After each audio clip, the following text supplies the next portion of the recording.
आज एक इतिहास घडलेला आहे आणि भारतीय जनता पार्टीचा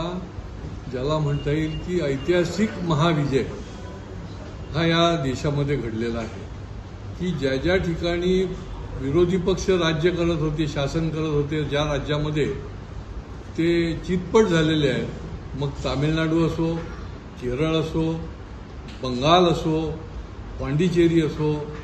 आसाममध्ये तर भारतीय जनता पार्टी गेली 2 टर्म राज्य करत होती, त्या ठिकाणी पुन्हा भारतीय जनता पार्टीचा झेंडा फडकला आहे. त्याच्यानंतर पांडिचेरीमध्ये देखील भारतीय जनता पार्टीचा झेंडा फडकला आहे आणि बंगालचा विजय जो आहे तो अभूतपूर्व विजय. भारतीय जनता पार्टीने कशा पद्धतीने झेप घेतली आहे याचं एक उत्तम उदाहरण म्हणजे बंगालचा विजय आहे की ज्या पक्षाचे 2 आले होते त्याच्यानंतर 77 आले आणि आता पूर्ण राज्यच बंगालचं जे आहे ते भारतीय जनता पार्टीने ताब्यात घेतलेलं आहे. मतदारांचं अभिनंदन करत असताना सन्माननीय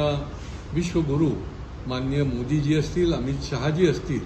आणि असंख्य त्या ठिकाणी लढवय्ये बंगालचे कार्यकर्ते असतील की त्यांनी आज दहशतवाद, गुंडागिरी